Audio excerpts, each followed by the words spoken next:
আসসালামু আলাইকুম বন্ধুরা, আশা করি সকলে খুব ভালো আছেন। আর আপনারা দেখছেন সত্যের বার্তা ইউটিউব চ্যানেল। হজরত ইব্রাহিম আলাইহিসসালাম একথা স্বপ্নে দেখলেন, কে যেন তাকে বলছে, হে আল্লাহর দোস্ত, আপনি আল্লাহর রাস্তায় কুরবানি করুন। নবীদের প্রতি স্বপ্নাদেশ ওহির সমতুল্য। তাই হজরত ইব্রাহিম আলাইহিসসালাম স্বপ্নে কুরবানির আদেশ পেয়ে অস্থির হয়ে উঠেছিলেন।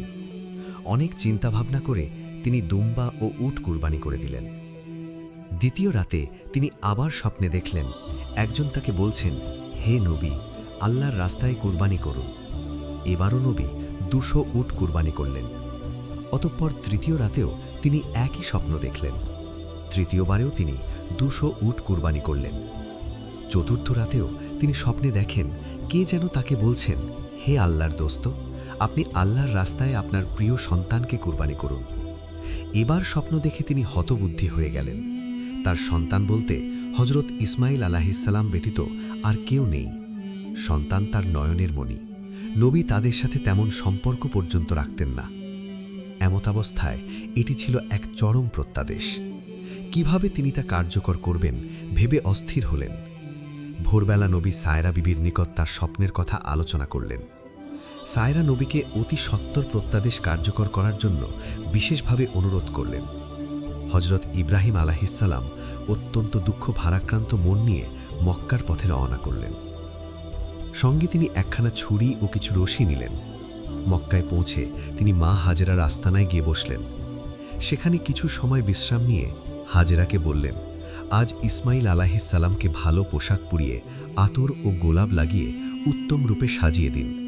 ইসমাইল আলাইহিসসালামের বয়স ছিল তখন 9 বছর। দেখতে ফুটফুটে সুন্দর। হজরত ইব্রাহিম আলাইহিসসালাম পুত্রকে নিয়ে রওনা করলেন। ইতিমধ্যে শয়তান এসে বিবি হাজেরাকে বলল, তোমার পুত্র ইসমাইল কোথায় গিয়েছে?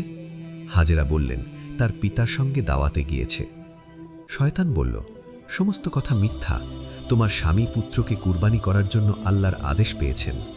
সেই কর্মে ইসমাইলকে কুরবানি করার জন্য এক নির্জন স্থানে নিয়ে যাচ্ছেন। বিবি হাজেরা মানুষের সর্দার শয়তানকে বললেন, যদি আল্লাহ তাআলা কুরবানির মাধ্যমে ইসমাইলকে কবুল করেন তাহলে আলহামদুলিল্লাহ, এতে উদ্বিগ্ন হওয়ার কোনো কারণই নেই। শয়তান যখন এখানে কোনো সুবিধা করতে পারল না, তখন হজরত ইব্রাহিম আলাইহিসসালামের নিকট গিয়ে পেছন থেকে ইসমাইল আলাইহিসসালামকে বলল, হে ইসমাইল, তুমি কোথায় যাচ্ছ? ইসমাইল আলাইহিসসালাম বললেন, আমি পিতার সঙ্গে দাওয়াতে যাচ্ছি। শয়তান বলল, দাওয়াত ঠিক আছে, কিন্তু কোনো খাবারের দাওয়াত নয়। আল্লাহ তাআলার নির্দেশে তোমাকে কুরবানি করার দাওয়াত। একটু পরে তোমার গলায় ছুরি চালিয়ে আল্লাহর নামে কুরবানি করা হবে। হজরত ইসমাইল আলাইহিসসালাম তখন বললেন, আল্লাহ তাআলা যদি আমার কুরবানি মঞ্জুর করে থাকেন তবে আমার ধন্য কপাল, এতে আপত্তির কোনো কারণ নেই। অতঃপর তিনি পিতাকে সম্বোধন করে বললেন, হে পিতা, পেছন থেকে কে যেন বলছে আপনি আমাকে কুরবানি করার জন্য নির্জন স্থানে নিয়ে যাচ্ছেন। তখন হজরত ইব্রাহিম আলাইহিসসালাম বলেন, শয়তান তোমার সাথে প্রতারণা করছে, তুমি ওর প্রতি 7 খণ্ড পাথর নিক্ষেপ করো। হজরত ইসমাইল আলাইহিসসালাম পিতার আদেশ অনুযায়ী 7 খণ্ড পাথর নিক্ষেপ করলেন। শয়তান দূরীভূত হল। এই পাথর নিক্ষেপ হজ আদায়ের একটি জরুরি শর্ত ও সুন্নত হিসাবে গণ্য করা হয়েছে। হজরত ইব্রাহিম আলাইহিসসালাম এক নির্জন স্থানে গিয়ে থামলেন এবং পুত্রকে বললেন, হে প্রিয় বৎস, আমি 4 রাত ধরে স্বপ্নযোগে কুরবানি করার আদেশ পেয়ে আসছি। আমি সে পরিপ্রেক্ষিতে 600 কুরবানি করেছি। শেষবারে আমার প্রিয় সন্তানকে কুরবানি করার আদেশ পেয়ে তোমাকে আল্লাহর নামে কুরবানি করার উদ্দেশ্যে এখানে নিয়ে এসেছি। হজরত ইসমাইল আলাইহিসসালাম পিতার মুখে এই কথা শুনে বললেন, আলহামদুলিল্লাহ, আল্লাহ তাআলার এরূপ নির্দেশ আমার জন্য সৌভাগ্যের দ্বার খুলে দিয়েছে। আমাকে আল্লাহ তাআলা কবুল করেছেন, এজন্য আমি অত্যন্ত আনন্দিত। আপনি এই কাজ সমাধানের ক্ষেত্রে আমাকে ধৈর্যশীলদের অন্তর্ভুক্ত দেখতে পাবেন। আপনি আর বিলম্ব না করে আল্লাহ তাআলার আদেশ অনুসারে কাজ আরম্ভ করুন। হজরত ইব্রাহিম আলাইহিসসালাম বলেন, ইহা আমি কিভাবে সমাধান করব? ইসমাইল আলাইহিসসালাম উত্তরে বললেন, প্রথমে আপনি আমার হাত পা বেঁধে দিন, পরবর্তীতে আমাকে বিপরীত দিকে কাত করে শুইয়ে দিন, যেন আপনি সরাসরি আমার মুখমণ্ডল দেখতে না পান। তারপর আমার গলাদেশে ছুরি চালান করুন, এতে আপনি অবশ্যই কৃতকার্য হবেন। তৃতীয়ত, আমার রক্তে ভেজা কাপড়গুলো আমার আম্মার কাছে পৌঁছে দেবেন। তিনি এগুলো দেখে আল্লাহর যাবতীয় ফয়সালায় খুশি থাকবেন। এবং আমার কথা স্মরণ করে কিছুটা শান্তি লাভ করবেন, কারণ তার আর কোনো সন্তান নেই যার দিকে তাকিয়ে তিনি শান্তি লাভ করতে পারেন। হজরত ইব্রাহিম আলাইসাল্লাম আদেশের কথা অনুসারে আস্তিনের মধ্যে রক্ষিত রশিগুলো বের করলেন। রশি দ্বারা ইসমাইলের হাত পা বেঁধে দিলেন, তারপর তাকে কাত করে শুইয়ে দিলেন। এরপর আস্তিন থেকে ধারালো ছুরি বের করে বিসমিল্লাহি আল্লাহু আকবার বলে ইসমাইলের গলাদেশে ছুরি চালিয়ে দিলেন, কিন্তু তার ছুরি চালানোর কোনো কাজ হলো না। ছুরি ইসমাইল আলাইসাল্লামের চামড়ায় কোনো ক্ষত সৃষ্টি করতে পারল না। ইসমাইল আলাইসাল্লাম তখনই তাকে বললেন, হে প্রিয় পিতা, সন্তানের মুখের দিকে তাকিয়ে তাকে জবাই করা অত্যন্ত কঠিন কাজ। এই কাজ হয়তো আল্লাহ তাআলা পছন্দ করছেন না, অতএব আপনি কাপড় দিয়ে আপনার চোখ দুটি বেঁধে নিন, যাতে আমার চেহারা আপনি দেখতে না পান। তখন আপনার চেষ্টা অবশ্যই কাজে আসবে।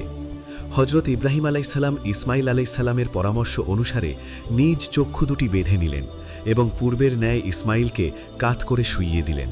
অতঃপর বিসমিল্লাহ বলে ছুরি চালালেন। আল্লাহ তাআলা তার নবীর শেষ পরীক্ষার সফলতা দেখে সন্তুষ্ট হলেন, যার পরিণতিতে আল্লাহ তাআলা জিব্রাইল আলাইহিসসালামের মাধ্যমে বেহেশত থেকে আনা এক দুম্বাকে জবাইয়ের মুহূর্তে ইসমাইলের স্থলে শুইয়ে দিয়ে ইসমাইলকে একটু দূরে দাঁড় করিয়ে রাখলেন, যার সামান্য লেশমাত্রও বোঝা নবীর পক্ষে সম্ভব হয়নি। হয়তো ইব্রাহিম আলাইসাল্লাম জবাইয়ের কাজ সুষ্ঠুভাবে সম্পন্ন হয়েছে ভেবে আলহামদুলিল্লাহ পাঠ করলেন এবং চোখের কাপড় খুলে ফেললেন। তখন তিনি চোখে যা দেখলেন তা তার বিশ্বাস হলো না, তাই তিনি একবার চোখ দুটি হাত দিয়ে মুছে চারদিকে তাকালেন। বাস্তব দৃশ্য ভালোভাবে দেখে তিনি খানিক নিস্তব্ধ হয়ে দাঁড়িয়ে রইলেন। হজরত ইসমাইল আলাইসাল্লামও নির্বাক হয়ে পিতার দিকে তাকিয়ে রইলেন। খানিক পরে পিতা পুত্রের কাছে গিয়ে তাকে জড়িয়ে ধরলেন এবং দুই চোখের পানি ছেড়ে দিয়ে পাঠ করলেন, সুবহান আল্লাহ। অতঃপর পিতা ও পুত্র একত্রিত হয়ে শুকরানা নামাজ আদায়ের জন্য দাঁড়ালে এই মুহূর্তে হজরত জিব্রাইল আলাইসাল্লাম সেখানে অবতীর্ণ হলেন। তিনি সজোরে উচ্চারণ করছিলেন, আল্লাহু আকবার, আল্লাহু আকবার, লা ইলাহা ইল্লাল্লাহ। অতঃপর তিনি হজরত ইব্রাহিম আলাইসাল্লামের নিকটে এসে বললেন, হে আল্লাহর দোস্ত, আল্লাহ আপনাকে সালাম প্রেরণ করেছেন। আল্লাহ তাআলা নবীকে লক্ষ্য করে আরও বলেছেন, হে ইব্রাহিম, তুমি আল্লাহ তাআলার উদ্দেশ্যে তোমার স্বপ্নকে বাস্তবায়িত করেছ। নিঃসন্দেহে এটাই ছিল একটি মহা পরীক্ষা। আমি এভাবেই আমার সৎ ও উদার বান্দাদেরকে পুরস্কৃত করে থাকি। আমি সন্তান কুরবানির পরিবর্তে পশু কুরবানির দ্বারা পুরস্কৃত করছি। এই শিক্ষা পরবর্তীদের জন্য রয়ে গেল। আমি আমার সৎ নিষ্ঠাবান বান্দাদের এভাবেই পুরস্কার দিয়ে থাকি। ইব্রাহিম আলাইসাল্লাম ছিলেন আমার ঈমানদার বান্দাদের অন্যতম। তাকে আমি ইসহাক নামক আরেক পুত্রের সুসংবাদ দিচ্ছি, যিনি নবী হিসাবে আমার সৎ বান্দাদের অন্তর্ভুক্ত থাকবেন। হজরত ইব্রাহিম আলাইসাল্লাম আল্লাহ তাআলার প্রেরিত সুসংবাদ শুনে অত্যন্ত খুশি হলেন এবং তার দরবারে শুকরিয়া আদায় করলেন। অতঃপর ইসমাইল আলাইসাল্লামকে নিয়ে বিবি হাজেরার নিকট চলে গেলেন। সেখানে গিয়ে হাজেরাকে সমস্ত ঘটনা বললেন। হাজেরা তখন আল্লাহ তাআলার শুকরিয়া আদায় করলেন।